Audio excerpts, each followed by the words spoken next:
बादाम और 1 कप के हिसाब से मैं ना बता रही हूँ, ये वाला कप 1 मैंने बादाम का ले लिया है और 1/3 कप जो है मैंने लिया है काजू का, जो काजू होता है ना वो वाले लिए हैं। कोई से भी ले सकते हैं, रोस्टेड भी और रॉ भी ले सकते हैं। फिर 1/2 कप मैंने लिया है यहाँ पे ये जो होते हैं अखरोट। आपको पता है अखरोट दिमाग के लिए बहुत फ़ायदेमंद चीज़ होती है। इस पर अखरोट दिमाग वाली पिक्चर भी बनी होती है, अखरोट की शक्ल आप गौर करें ना। फिर पिस्ता लिया मैंने आधा कप और 3 कप यहाँ पे हम लेंगे फूल मखाने, जिसको लोटस सीड्स भी कहा जाता है। ये पंसार के स्टोर से सारी चीज़ें आपको आराम से मिल जाएंगी। फूल मखानों के बहुत ज़्यादा फ़ायदे हैं, इसमें बहुत ज़्यादा आयरन, विटामिन, कैल्शियम, बहुत ज़्यादा न्यूट्रिएंट्स पाए जाते हैं जो आपके लिए बहुत हेल्दी और यूज़फुल हैं, स्पेशली ख़वातीन के लिए, मर्द औरत दोनों के लिए। उसके बाद गूंद कतीरा, जिसको एडिबल गम भी कहा जाता है इंग्लिश में, तो ये भी गूंद कतीरा आपको ना पंसार के स्टोर से मिल जाती है। ये इतनी ज़्यादा हेल्पफुल होती है न्यू मदर्स के लिए, स्पेशली उनकी बोन्स के लिए, और इसके अलावा नज़र के लिए। ये सारी चीज़ें बहुत इंपॉर्टेंट है जो मैं आपको बता रही हूँ।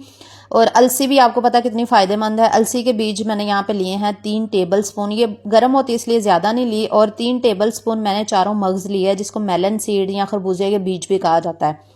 तो ये 3 टेबल स्पून ले लेंगे, मेजरमेंट्स आप गौर से देख लें। और इसके अलावा मैंने लिया है यहाँ पे नारियल, आप चाहें तो कट करके ले लें, क्रश करके ले लें, या उसका बुरादा जो होता है वो ले लें। मैंने 2 टेबल स्पून यहाँ पे नारियल का, क्रश किया हुआ नारियल लिया है। और जो मेन इंग्रेडिएंट है वो है सौंफ। आधा कप जो है ना मैंने सौंफ लिया, वही कप का आधा हाफ लगा लें। आप चाय पीने वाला अगर ले रहे हैं ना तो वो हाफ ले लीजिएगा। तो ये सौंफ आपकी आंखों के लिए बहुत अच्छी होती है, जिनकी नज़र वीक होती है ना। तो सबसे पहले सौंफ के ना हमने बीज निकाल लेने हैं। तो बीज निकालने के लिए हमने क्या करना है, आप चाहें तो वो कुंडी डंडा, सिलबट्टा, उसको पीस के ना वहाँ से छिलके अलहदा कर लें। तो मैंने चॉपर में कर लिया था, इससे इजीली ये ना इसके बीज और छिलके अलहदा हो गए थे। मैंने थोड़ा सा ही चलाया था, चॉपर ज़्यादा नहीं चलाया, तो इसके ना छिलके वो सेपरेट हो गए। फिर मैंने इसको मोटी छाननी की मदद से ना छान लिया। तो अभी आप देखेंगे ये छिलके इनके ना सेपरेट हो गए, ये देखें। तो ये छिलके बिल्कुल नहीं चाहिए। अगर हम ये छिलकों समेत डाल देते हैं ना तो हमारे गले में फंस सकती है, हमें खांसी लग सकती है। तो इस वजह से हमने छिलके इसके लाजमी निकाल लेने हैं। तो ये इसके बीज सेपरेट हो गए हैं, ये देखिए। तो इसके जो बीज है ना, इनका आप चाहें तो पाउडर बना के डाल लें, पाउडर जो होता है। लेकिन अगर आपने ऐसे ही डालना है तो आप ऐसे भी डाल सकते हैं, ऐसे भी अच्छी लगती है सौंफ। और कुछ लोगों को पसंद नहीं होती, लेकिन इसके फ़ायदे बहुत ज़्यादा हैं, ये आपने लाजमी डालनी है। तो ये सारी चीज़ें मैंने यहाँ पे रेडी कर ली हैं। और आप लोग यकीन नहीं करेंगे, लिटरली ये मेरा पूरा दिन लगा था वीडियो बनाने में। आप लोगों ने इसलिए इस वीडियो को ज़्यादा से ज़्यादा शेयर और लाइक करना है, क्योंकि मैंने हर चीज़ को बहुत अच्छे से साफ़ किया था पहले, क्योंकि कुछ चीज़ें ना लगी हुई थी, जैसे सौंफ है, इसमें भी थोड़ी मिट्टी वगैरह थी। फिर बाकी चीज़ों को भी मैंने एक एक चीज़ को बहुत अच्छे से साफ़ किया। वो पंसार के स्टोर से लाए थे ना सामान, तो कुछ दिन पहले का लाए हुए थे, तो बस वो पड़ा पड़ा आपको पता चीज़ें लग भी जाती हैं। तो शुक्र है ज़्यादा नहीं लगा था, बस थोड़े बहुत मिट्टी वगैरह ही थी इनमें, तो कीड़ा वगैरह नहीं लगा था। तो सबसे पहले हमने ड्राई रोस्ट करना है फूल मखानों को। तो इसके लिए मैंने कढ़ाई के अंदर डाल के इनको रोस्ट कर लिया 5-7 मिनट के लिए, फिर इनको निकाल लिया। फिर मैंने देसी घी के 2 टेबल स्पून यहाँ पे लिए हैं। अब हमने गूंद को यहाँ पे फ्राई करना है। गूंद जो होती है ना, ये गूंद कतीरा जिसको कहा जाता है, इसको ना थोड़ा टाइम लगता है इसको रोस्ट करने में। इसको आपने लो फ्लेम के ऊपर पकाना है घी के अंदर। थोड़ी देर के बाद ना 5-7 मिनट के बाद, थोड़ा टाइम लगता है, मैं पहले ही बता रही है ना, हो आप कहें कि वो हो ही नहीं रही, ये फूलना शुरू हो जाएगी। शुरू में नहीं फूलेगी, लेकिन आपने पास खड़े होकर, इसलिए मैंने कहा ना मैं बहुत ज़्यादा थक गई थी, क्योंकि 10-15 मिनट आपने खड़े होकर इसको पकाना है। तो फिर ये थोड़ा सा ना फूलना शुरू हो जाएगी। उसके बाद आपने इसको फिर पकाते जाना है, जब तक ये आप हाथ से नहीं टूटना शुरू होगी ना, आपने तब तक इसको रोस्ट करते जाना है। ये देखिए, ये बूंदी की तरह बड़ी हो गई है ना, पहले से आपको फ़र्क नज़र आ रहा होगा। पहले बारीक बारीक सी थी, तो ये थोड़ी सी फूल के बड़ी हो गई और ये पाउडर भी बनना शुरू हो गई थी। फिर मैंने इसको निकाल लिया। अब हमने ये सारे जो हमारे नट्स हैं, ड्राई फ्रूट्स हैं, ये सारे हमने रोस्ट कर लेने हैं घी के अंदर। इस देसी घी में ही सारी चीज़ें हमने करनी है। तो टोटल जो देसी घी यूज़ हुआ था ना, वो 250 ग्राम मेरा यूज़ हुआ था यहाँ पे। 1 कप लगा ले, 1 कप के हिसाब से। तो 1 टेबल स्पून फिर मैंने इसमें देसी घी शामिल किया। और जो हमारे नट्स थे इनको रोस्ट कर लेना है। ड्राई रोस्ट नहीं करना, सिर्फ मखानों को ड्राई रोस्ट किया था।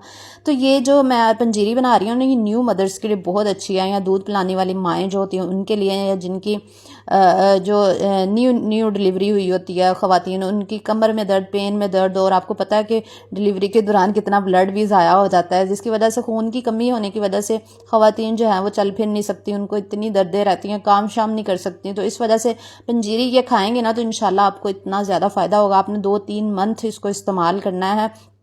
1 गिलास दूध के अंदर नहीं डालना, आपने 1 गिलास दूध ले लेना, साथ में आपने पंजीरी खानी है 2-3 टेबल स्पून, और साथ में 1 गिलास गर्म दूध का लेंगे। इंशाल्लाह आपको 1 मंथ के बाद ही फ़र्क महसूस होना शुरू हो जाएगा। आपके पट्ठों के दर्द, कमर के दर्द, सर दर्द, नज़र, आपकी हर चीज़ इंशाल्लाह बेहतर होना शुरू हो जाएगी, क्योंकि इनकी फ़ायदे बहुत ज़्यादा हैं।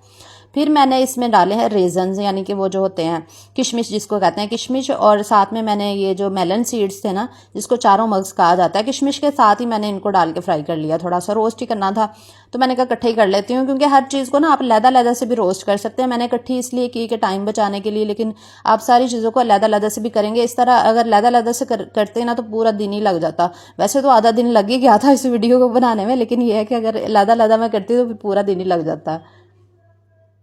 तो बस उसके बाद आपने निकाल लेना है उनको भी रोस्ट करके। फिर आपने इसमें घी डालना है। उसके बाद आपने इसमें सूजी शामिल करनी है। सूजी यहाँ पे मैंने 1 कप यूज़ किया। सूजी को भी मैंने छान लिया था अच्छे तरीके से। तो सूजी को आपने बहुत ज़्यादा रोस्ट करना है, यानी कि भून लेना है। जब हम इसकी बुनाई करते हैं ना सूजी की, तो आपको पता है उसका कलर चेंज होना शुरू हो जाता है। तो आपने 10-15 मिनट पास खड़े होकर इसकी बुनाई करनी है। अगर आप इधर से उधर हो जाएंगे ना तो सूजी नीचे लग जाएगी, जिसकी वजह से फिर वो लुक भी अच्छी नहीं आएगी और उसका टेस्ट भी ख़राब हो जाएगा। तो इसलिए आपने पास खड़े होकर बस इसको भूनना है घी के अंदर। यहाँ पर मैंने 3 टेबल स्पून घी लिया था। और ये देखिए ये फूल मखाने हैं, इनको मैं तोड़ रही थी तो ये आराम से टूट रहे थे, ये देखें, क्योंकि ये ना वो हो गए थे ड्राई रोस्ट होने के बाद ना आराम से सॉफ्ट से हो गए थे। तो इनको अब आप मिक्सी में पीसेंगे ना तो ये आराम से पिस भी जाएंगे। तो अगर आपने मोटा मोटा दड़ा दड़ा बनाना है तो आप दड़ा दड़ा से भी बना सकते हैं, लेकिन अगर आपने इनका पाउडर बनाना है तो आप पाउडर बना लें। आपकी मर्जी, आपने जैसे भी जिस तरीके से भी बनाने हैं इन चीज़ों को। तो यहाँ पर जनाब मैंने चॉपर ले लिया है। तो चॉपर के अंदर सबसे पहले हम गूंद को डालेंगे और इसको ना मिक्स करेंगे, ब्लेंड करेंगे गूंद को। गूंद को आप चाहें तो पाउडर की फॉर्म में बना लें, तो चाहे तो आप थोड़ा मोटा रख लें। मैंने थोड़ा दड़ा दड़ा ही सारी चीज़ों को रखा है, मतलब मैंने पाउडर नहीं बनाया। ये अभी मैं ना आपको दिखाती हूँ कि मैंने इसको किस तरह से कितना मोटा जो है ना वो रखा हुआ है। तो ये देखिए मैंने इसको ना थोड़ा थोड़ा मोटा ही रखा है। ये पाउडर फॉर्म में बिल्कुल भी नहीं है। मैं करीब से दिखा रही थी, पता नहीं वो फोकस नहीं हुआ, लेकिन ये पाउडर फॉर्म नहीं है। फिर थोड़ा मोटा ही है। फिर मैंने इसके अंदर ना फूल मखाने शामिल कर दिया। मैंने कहा दोबारा से फूल मखाने डाल के एक दफ़ा फिर ब्लेंड होगी ना तो थोड़ी और बारीक हो जाएगी, क्योंकि अभी थोड़ा मोटी मोटी सी थी गूंद जो थी ना, तो इसलिए मैंने थोड़े सारे फूल मखाने डाल दिए और थोड़े से बिल्कुल रखे, थोड़े से ड्राई फ्रूट भी मैंने रख लिए। एंड पे ना हम मिक्स करेंगे, साबुत भी कुछ मिक्स करेंगे। बाकी तो वैसे हम इसको ब्लेंड कर ही लेंगे, लेकिन कुछ साबुत रखेंगे गार्निशिंग के लिए, या फिर अगर आप नहीं रखना चाहते तो आपकी मर्जी है। बस मैंने इनको भी फिर ब्लेंड करके निकाल लिया था। यहाँ पे फूल मखाने, गम वगैरह। फिर अब हमने करने थे यहाँ पे अपने जो ड्राई फ्रूट्स थे, ये भी रोस्ट हो चुके थे, इनको भी मैंने निकाल लिया था। और अभी हम इनको ब्लेंड करके ना इनका भी पाउडर सा बना लेंगे, यानी कि मोटा दड़ा सा पाउडर बना लेंगे। ये देखें, तो ये अब हम इसके अंदर मिक्स करेंगे। इन दोनों चीज़ों को हमने आपस में मिक्स कर देना। और सूजी का फ्लेम मैंने बहुत लो रखा हुआ है, साथ साथ मैं हिला भी रही थी, साथ साथ मैं ये काम भी कर रही थी। आप लोग जल्दी जल्दी वीडियो को लाइक कर दें अगर लाइक नहीं किया। इतनी मेहनत से सच में ये वीडियो बनाई है मैंने कि मैं यकीन करें मुझे लगता है कल व्लॉग नहीं आएगा, मैं इतनी थक गई थी। उसके बाद मैंने यहाँ पे सूजी भून ली थी ना, फिर मैंने इसमें डाली सौंफ, जो जिसके बीज मैंने सेपरेट किए थे ना वो डाल दी थी। फिर मैंने सौंफ का, क्योंकि जो सूजी थी ना उसका कलर चेंज हो गया था, वो ब्राउन सी हो गई थी। उसके बाद मैंने अलसी के बीज डाल दिया, खोपरा भी डाल दिया। ये वाली चीज़ें मैंने इसके अंदर शामिल कर दी। इनको ब्लेंड नहीं करना, जिन जिन चीज़ों को बस ब्लेंड मैंने किया ना, बस आपने वही चीज़ें ब्लेंड करनी है। फिर ब्लेंड की हुई जो पाउडर था हमारी सारी चीज़ों का, वो सारी इसमें मैंने शामिल कर दी। और बस आपने इसको रोस्ट करते जाना है। अब हमने बनानी है चाशनी। चाशनी मैंने यहाँ पे ना शक्कर यूज़ की, आप गुड़ भी यूज़ कर सकते हैं, चीनी, मिश्री, जो आपका दिल करे। तो मैंने यहाँ पे 2 कप जो है ना वो गुड़ का यूज़ किया है।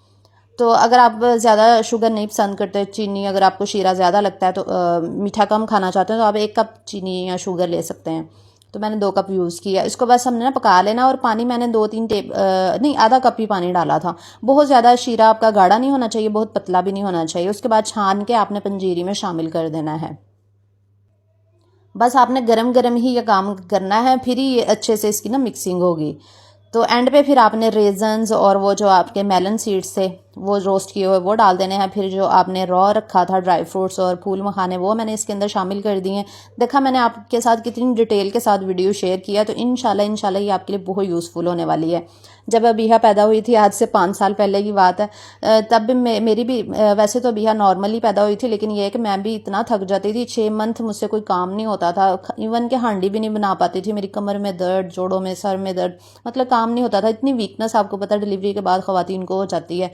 तो फिर मेरी अम्मी ने मुझे ये बना के दी थी पंजीरी। तो उसके बाद मैंने जब इसको यूज़ करना शुरू किया ना, अम्मी ने मुझे ना 2-3